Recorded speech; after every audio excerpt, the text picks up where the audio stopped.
Indo British advanced pain clinic, నొప్పి మాయం, surgery దూరం. For appointments 9155515563.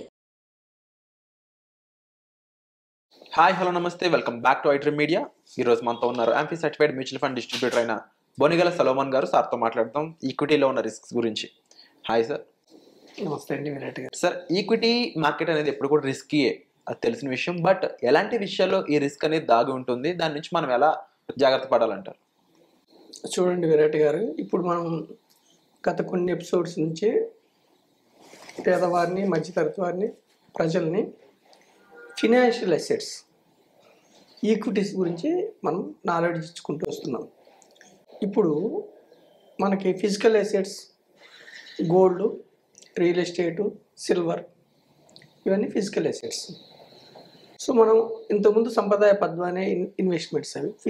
Physical assets, real estate assets కంటే కూడా ఫినాన్షియల్ అసెట్స్ వైపు రమ్మని మనం ప్రజలను కోరుతున్నాం.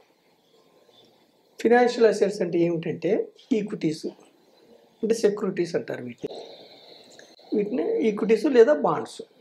బాండ్స్లో ఏమిటంటే ఇప్పుడు కంపెనీస్కి అప్పిస్తాము, వాళ్ళు వడ్డీ ఇస్తారు మనకి. బాండ్స్లో కొంచెం రిటర్న్ తక్కువ వస్తుంది.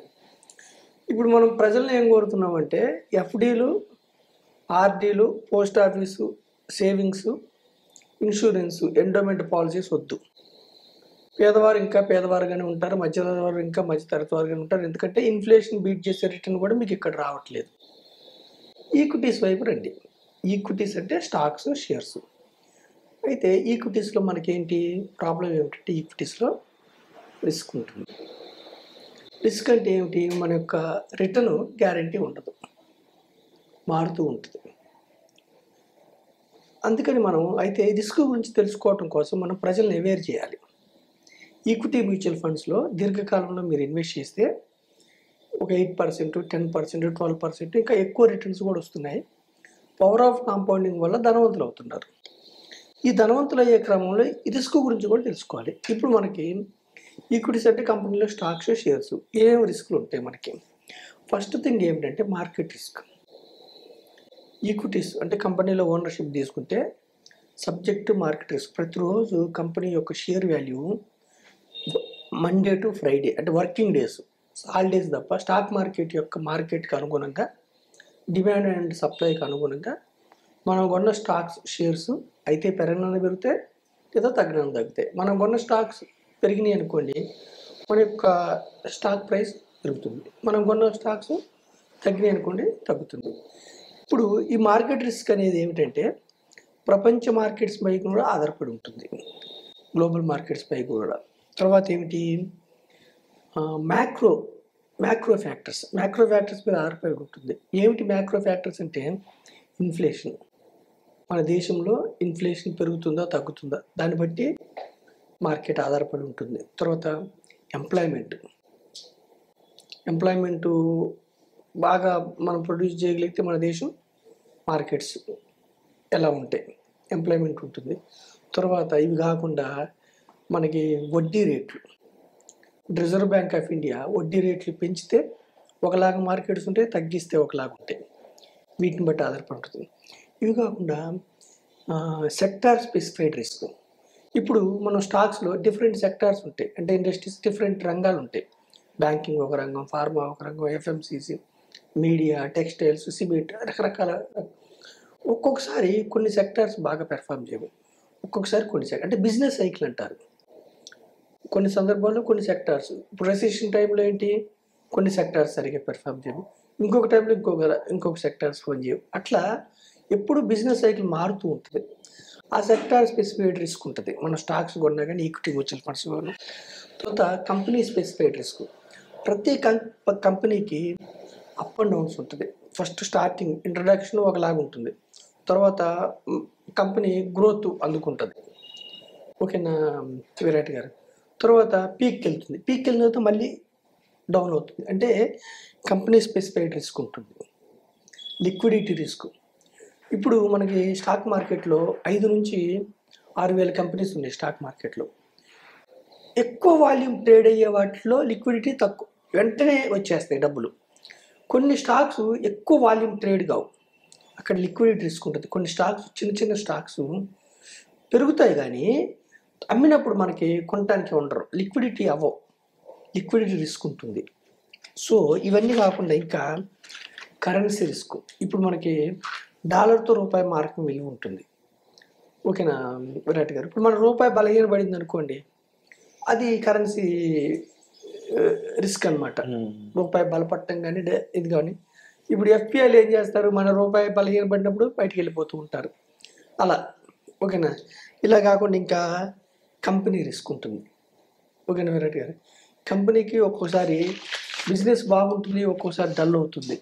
సో ఇవన్నీ రిస్కులు ఆలోచించుకొని ఇన్వెస్టర్స్ ఈక్విటీస్లోకి రావాలి. అయితే ఈ రిస్క్ తగ్గించుకోవాలంటే సూత్రం ఏమిటంటే, ఈక్విటీస్లో ఈ రిస్క్ తగ్గించుకోవాలంటే డైవర్సిఫికేషన్ అనేది ఒకటి మంచి సూత్రం. డిఫరెంట్ వాటిలో పెట్టాలి. డైవర్సిఫికేషన్ ఏమిటంటే, ఒకే సెక్టార్లో పెట్టామనుకోండి విరాట్ గారు, ఆ సెక్టార్ సరిగా పెర్ఫార్మ్ చేయకపోతే దెబ్బతింటాం. డైవర్సిఫికేషన్ అంటే ఏం చేయాలి, మనం వివిధ సెక్టార్స్లో పెట్టాలి. అంటే డైరెక్ట్ స్టాక్స్ ఉంటాయి వివిధ సెక్టార్స్లో, కొన్ని స్టాక్స్ మళ్ళీ అందులో కూడా లిక్విడిటీ బాగున్న స్టాక్స్, బాగా గ్రో అవుతున్న స్టాక్స్, తర్వాత కాంపిటీషన్ చూసుకోవాలి ఆ స్టాక్స్కి, అంటే ఆ కంపెనీస్కి కాంపిటీషన్ ఏముంది ఇలా చూసుకోవాలి. డైవర్సిఫికేషన్ ఎందుకనంటే మనకి పెద్దల సూత్రం ఏంటంటే అన్ని గుడ్లు ఒకే బాస్కెట్లో పెట్టకూడదు, అది డైవర్సిఫికేషన్. డైవర్సిఫికేషన్ చేస్తే మనకి ఏమవుతుందంటే రిస్క్ తగ్గుతుంది. అంటే మోటార్లో కొంత, ఫార్మాలో కొంత, ఇట్లా డిఫరెంట్ రంగాల్లో పెడితే. ఇంకొకటి ఏంటంటే don't time the market, time in the market. అంటే ఎవ్వరు కూడా మార్కెట్ని టైం చేయలేరు. అంటే ఎప్పుడు మార్కెట్ డౌన్ ఉంటుంది, ఎప్పుడు అప్ ఉంటుందని ఎవ్వరు ప్రిడిక్ట్ చేయలేరు. దాన్ని don't time the market, okay, timing చేయలేరు మనం. టైం ఇన్ ద మార్కెట్ అంటే టైమింగ్ మనం చేయలేము, ఎప్పుడు పడుతుంది ఎప్పుడు పెడుతుంది, కానీ టైం ఇన్ ది మార్కెట్ మనం ఇన్వెస్ట్ చేసి దీర్ఘకాలం ఉండాలి. అది ఎప్పుడు మార్కెట్ ఏ విధంగా స్పందిస్తుందిగా, మనం ఎంతసేపు ఉండాలి, ఎంతకాలం ఉండాలి, దీర్ఘకాలం ఉండాలి. దీర్ఘకాలం ఉంటే చరిత్ర ఆధారంగా సెన్సెక్స్లో ప్యూర్గా 30 స్టాక్స్లో, ప్యూర్గా సెన్సెక్స్లో 30 స్టాక్స్లో ఎవరైతే 10 ఏళ్ళు పైన ఉన్నారో, సెన్సెక్స్ టాప్ 30 బిఎస్సి స్టాక్స్లో నెగిటివ్ రిటర్న్స్ లేదు. నిఫ్టీలో కూడా అంతే, టాప్ 50 ఎవరైతే దీర్ఘకాలం 10 ఏళ్ళు పైన ఉన్నారో నెగిటివ్ రిటర్న్స్ లేవు. అయితే ఇక్కడ నేను ప్రజలకు చెప్పేది ఏమంటే, ఏ స్టాక్ పడితే ఆ స్టాక్, పెన్నీ స్టాక్ కొనుక్కొని దీర్ఘకాలం ఉంటే వెల్త్ క్రియేట్ అయ్యింది అనుకోవద్దు. స్టాక్స్ ఎప్పుడు కూడా ఫండమెంటల్స్, గ్రోత్ ఆపర్చునిటీ ఎంత ఉంది, ఏ రంగం అది చూసుకొని కొనుక్కుంటే మీకు వెల్త్ క్రియేట్ అవకాశం ఉంది. ఏ స్టాక్ పడితే ఆ స్టాక్ కొన్ని దీర్ఘకాలం ఉంటే వెల్త్ క్రియేట్ అవుతుందని చెప్పట్లా. ఇక్కడ మనం మార్కెట్ అని చెప్పేది ప్రామాణికంగా తీసుకునేది సెన్సెక్స్ని, నిఫ్టీని. So Nifty 50, Sensex 30 companies, BSE top 30 companies. BSE top 30 companies అంటే ఏదైనా కంపెనీ డౌన్ అయింది అనుకో, మార్కెట్ క్యాపిటలైజ్, ఆ కంపెనీ బయటకు వెళ్ళిపోద్ది బిఎస్సిలో వచ్చి. కొత్తగా మొన్న జొమాటో యాడ్ అయింది, ఇట్లా అనమాట. అందుకని మనం ఏం చేస్తున్నామంటే, ఆర్డినరీ ప్రజల్ని, మీకు నాలెడ్జ్ ఉండి రీసెర్చ్ చేసుకోగలిగితే డైరెక్ట్ స్టాక్స్కి వెళ్ళండి. కానీ డైరెక్ట్ స్టాక్స్లో చాలా పారామీటర్స్, డైరెక్ట్ స్టాక్స్లో మీరే ఫండ్ మేనేజరు, మీరే రీసెర్చ్ అనలిస్టు, మీరే రీసెర్చ్ టీము. 6000 కంపెనీస్లోంచి ఏది బెస్ట్ కంపెనీస్లో చూజ్ చేసుకోవడం మీకు ఇబ్బంది అవుతుంది, చాలా కష్టం. అందుకని ఈ రిస్క్ డైవర్సిఫై చేసుకోవాలంటే, ఈ రిస్క్ అన్నిటిని మనం భరించలేము అనుకున్నప్పుడు నేనేం చెప్తున్నా అంటే, అయినా మార్కెట్లో ఉన్న లాభాలను మనం ఒడిసి పట్టుకోవాలంటే ఈక్విటీ మ్యూచువల్ ఫండ్స్ మనకు ఒక ఆయుధం. లాంగ్ ఈక్విటీ మ్యూచువల్ ఫండ్స్లో more than 5 years, more than 7 years ఉంటే, దీర్ఘకాలం ఉంటే 12% రిటర్న్ జనరేట్ చేసిన స్కీమ్స్ వేలకు ఉన్నాయి.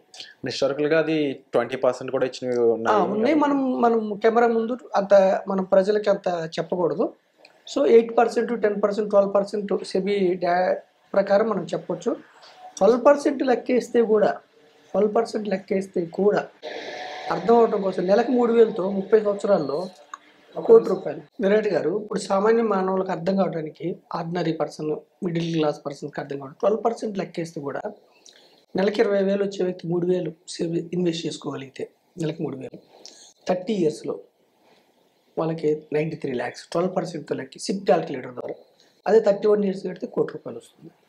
సో మనం ఏం చెప్తున్నామంటే, డైరెక్ట్ ఈక్విటీస్లో మీరు రీసెర్చ్ చేసుకుని వెళ్తే వెళ్ళండి, మీ ఇష్టం, అక్కడ మీరే ఫండ్ మేజరు. లేదంటే మీరు ఆర్డినరీ పర్సన్స్, పేదవారు, మధ్యతరగతి వారు, మీరు డైవర్సిఫైడ్ ఈక్విటీ మ్యూచువల్ ఫండ్స్ ద్వారా పెడితే, డైవర్సిఫైడ్లో ఏమిటంటే ఏ రంగం పెర్ఫామ్ చేస్తే బిజినెస్ సైకిల్స్ బట్టి ఆ రంగంలోకి ఫండ్ మేనేజర్కి వెళ్ళడానికి ఛాన్స్ ఉంటుంది. ఒక డిస్ట్రిబ్యూటర్ ద్వారా, అంటే మ్యూచువల్ ఫండ్స్లో ఉన్న పెద్ద డిసడ్వాంటేజ్ ఏంటంటే నెంబర్ ఆఫ్ స్కీమ్స్, వేలు స్కీమ్స్ ఉంటాయి. ఏ స్కీమ్ ఎప్పుడు తీసుకోవాలో తెలియదు. డిస్ట్రిబ్యూటర్ ద్వారా లేదంటే ఒక ఫినాన్షియల్ ప్రొఫెషనల్ ద్వారా మీరు వెళ్తే వెల్త్ క్రియేట్ చేసుకోవడానికి అవకాశం ఉంది. సో ఈక్విటీస్లోకి ఎందుకు రమ్మంటున్నాం అంటే, మీకు ఫినాన్షియల్ అసెట్స్ ఈక్విటీస్లో మీకు దీర్ఘకాలంలో వెల్త్ క్రియేట్ అయింది. మన యొక్క గ్రోత్ స్టోరీలో, ఆర్థిక పారిశ్రామిక వృద్ధిలో మన దేశంకి ఉన్న అడ్వాంటేజ్లో కామన్ మ్యాన్ మీరు పార్టిసిపేట్ అవ్వండి. ఐడ్రీమ్ ద్వారా నేను ప్రజలకు కోరుకునేది ఏమిటంటే, మన గ్రోత్ స్టోరీలో మీరు పార్టిసిపేట్ అయ్యి మీరు వెల్త్ క్రియేట్ చేసుకోండి. సంప్రదాయబద్ధమైన ఇన్వెస్ట్మెంట్స్లో మీకు పెద్దగా రావట్లేదు. గోల్డ్, ల్యాండ్లో వస్తుంది కానీ లిక్విడిటీ ప్రాబ్లం. ప్లస్ ఇప్పుడు ఏమిటంటే స్టాగ్నెంట్ అయిపోయింది హైదరాబాద్లో, సేల్ కష్టం. రెండవది ఏమిటి, మనం చేసే ఫినాన్షియల్ ఇన్వెస్ట్మెంట్స్ ఎలా ఉండాలంటే వెంటనే ఇన్కమ్ జనరేట్ కావాలి. సో వీటన్నిటికీ ఈక్విటీ మ్యూచువల్ ఫండ్స్ అనేది బెస్ట్ సొల్యూషన్ అని చెప్పి. Equity mutual funds best solution. Wonderful sir. So wonderful information sir. And తప్పకుండా ఈక్విటీ మ్యూచువల్ ఫండ్స్ సంబంధించి మరింత ఇన్ఫర్మేషన్ మీరు తెలుసుకోవాలి, ఎలా ఇన్వెస్ట్ చేయాలో తెలుసుకోవాలనుకున్నట్లయితే డిస్ప్లే అవుతున్న నెంబర్స్ కాల్ చేసి మీరు డైరెక్ట్గా సార్ని సంప్రదించవచ్చు. Thank you sir. Thank you అండి.